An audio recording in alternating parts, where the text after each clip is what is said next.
akan memberikan opini tentang 2 pertanyaan. Pertanyaan pertama tentang karyawan yang menonton porno dengan pakai data sendiri dan HP sendiri pada saat jam kerja. Menurut saya perilaku tersebut sangat tidak etis, karena walaupun menonton dan menggunakan data dan HP sendiri, namun menurut saya tindakan itu merupakan tindakan yang sangat tercela.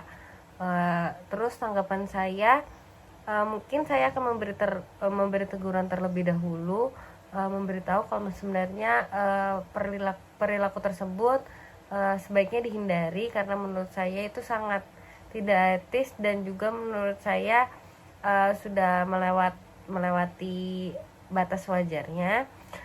Jika memang orang tersebut masih melakukan hal tersebut, maka saya akan mengeluarkan surat peringatan. Untuk pertanyaan kedua, bagaimana sih tanggapan saya jika saya memiliki karyawan yang memanipulasi orderannya menjadi retur? Yang pertama, saya akan memahami dulu akar masalah dan penyebab kenapa dia melakukan hal tersebut. Nah, setelah itu yang kedua, memperjelas ekspektasi saya dan diskusikan hal-hal apa saja sih yang dapat memotivasi kerjanya.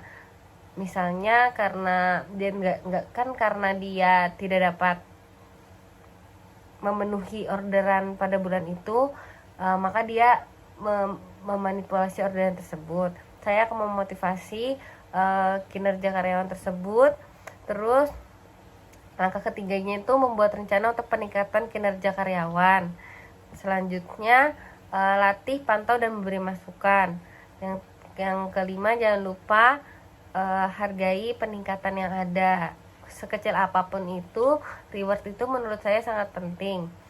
Terus setelah melakukan hal tersebut, jika misalnya karyawan tersebut masih melakukan hal tersebut di bulan berikutnya, maka saya tidak segan untuk melakukan pemecatan. Kenapa? Karena menurut saya sudah sangat membantu dengan tidak langsung memberhentikan saat itu juga, karena saya membantu dengan berbagai tips-tips atau berbagai langkah supaya dia bisa memenuhi target kinerjanya di bulan selanjutnya. Tetapi jika bulan selanjutnya dia masih melakukan hal tersebut, saya tidak akan segan melakukan hal tersebut, karena membiarkan mereka pergi menurut saya tidak ada ruginya, karena saya sudah memberi masukan, saya sudah memberi wejangan bagaimana supaya dia dapat memenuhi target, dan juga saya sudah memberi kesempatan. Jika memang kesempatan yang saya berikan tidak dapat dimaksimalkan dengan baik, lantas untuk apa saya memberikan kesempatan itu lagi di bulan berikutnya. Dan pada kesempatan kali ini saya akan memberikan opini saya tentang sebuah software yang mensupport penilaian 360 derajat. Untuk URL dari nama software ini di sini. Nah, aplikasi ini namanya Talenta. Sebenarnya Talenta ini aplikasi payroll dengan berbagai macam jenis. Jadi dia tuh banyak software yang dari payroll software-nya ada, HRIS software-nya ada, performance review-nya ada, aplikasi absensi online-nya pun ada. Jadi karena pada kesempatan kali ini saya akan menjelaskan tentang yang mensupport 360 derajat itu, termasuk dari performance review. Nah, performance review dari Talenta ini apa sih keunggulannya di antara aplikasi lain? Yang pertama, dia bisa mengevaluasi performa karyawan dengan lebih objektif. Yang kedua, mengintegrasikan dengan payroll untuk sistem bonus dan intensifnya. Yang ketiga, dapat melakukan manajemen performa dengan berbagai pendekatan. Yang keempat, mereka memiliki sistem aman berbasis cloud. Nah, untuk sistem basis pembayarannya, berbeda dengan aplikasi lain karena aplikasi ini dikenakan biaya 330.000 per bulan dengan range karyawan 1 sampai 100 karyawan. Apa sih bedanya dengan aplikasi lain? Aplikasi ini menawarkan cicilan melalui Tokopedia. Jadi untuk perusahaan yang ingin mencicil bisa melalui Tokopedia, dan software ini memberikan free trial untuk 14 hari pertama penggunaan. Jadi bagi perusahaan yang masih mau tester dulu software ini bagaimana, mereka bisa menggunakan ini gratis selama 14 hari. Jika tertarik untuk lanjut atau sangat membantu dalam perusahaannya, baru bisa membeli software ini. Mungkin cukup sekian opini saya tentang aplikasi software Talenta yang mensupport penilaian 360 derajat. Pada kesempatan kali ini saya mengikuti kurs yaitu Introduction to Dataverse. Nah, dalam modul ini apa aja sih yang kita dapatkan? Yang kita dapatkan menemukan Dataverse. Yang kedua, mempelajari tentang model data umum.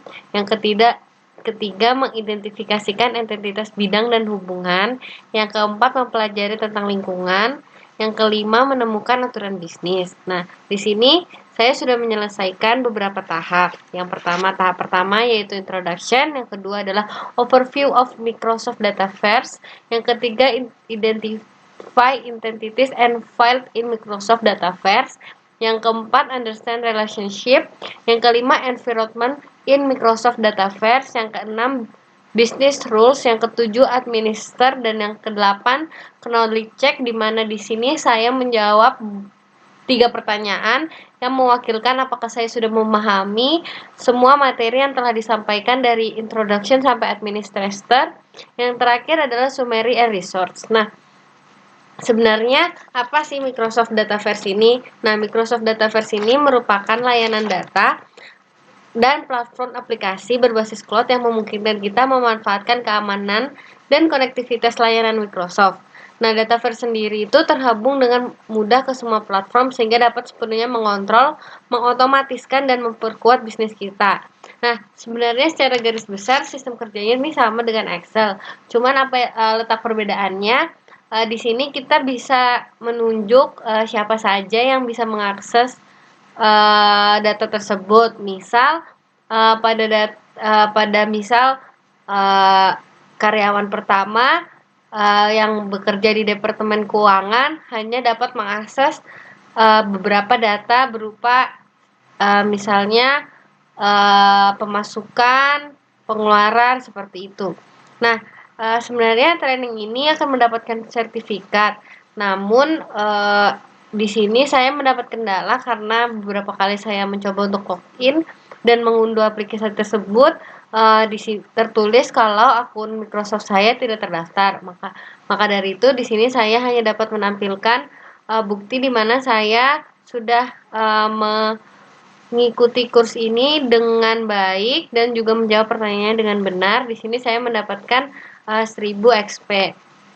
Nah, sebenarnya apa sih fungsinya Dataverse ini ke karyawan? Nah, sebenarnya Dataverse ini sangat membantu karena di sini kita sudah tidak perlu menggunakan Excel, jadi semua terangkum di Dataverse. Jadi menurut saya dapat menghemat waktu dan juga dapat menghemat storage. Pada materi keempat kali ini saya akan membahas tentang efek work from home bagi human resource management di pandemi ini. Menurut saya yang sangat paling berpengaruh adalah knowledge management. Kenapa? Karena menurut saya pengetahuan itu wajib dipenuhi, dan jika pengetahuan di sebuah instansi itu karyawannya tidak merata, menurut saya itu suatu hambatan bagi perusahaan, dan menurut saya itu menyebabkan kerugian yang besar bagi perusahaan. Kenapa? Karena sistem pengetahuannya tidak merata, jadi pemahaman setiap karyawan itu berbeda-beda. Nah, di sini Microsoft telah membuat sebuah semacam kurs yang bisa diikuti oleh semua orang. Menurut saya sangat membantu. Kenapa? Karena kita pertama kita mendapatkan sertifikat, yang kedua itu free. Jadi menurut saya sangat membantu. Kenapa? Karena sangat memudahkan dalam masa pandemi ini, karena kita dalam masa pandemi ini kan dituntut untuk bekerja di luar yang biasanya kita lakukan. Biasanya semua kita lakukan di kantor, kan fasilitasnya lengkap. Nah, sedangkan di rumah kita kan tidak punya fasilitas yang selengkap di kantor. Jadi menurut saya kan kinerjanya kan pasti tidak sama dengan kinerja sebelumnya yang kita kerjakan di kantor. Jadi menurut saya contoh untuk Microsoft kursi itu saya kemarin mengikuti, di situ sangat membantu. Misal kita mau mengupgrade tentang karyawan, jadi karyawan-karyawan yang sebelumnya yang telah kita hire, jadi misalnya perusahaan kita kekurangan karyawan, terus kita ini memerlukan karyawan dengan spesifikasi tertentu. Nah, di Microsoft tersebut membantu mengelola calon-calon karyawan sebelumnya yang pernah kita rekrut dan memenuhi syarat. Dia akan mengelola ini nomor 1 yang sangat cocok dengan kita, nomor 2, nomor 3, nomor 4. Jadi menurut saya sangat membantu, apalagi dalam masa pandemi ini. Mungkin dari materi pertama, kedua, ketiga, dan keempat cukup sekian. Terima kasih.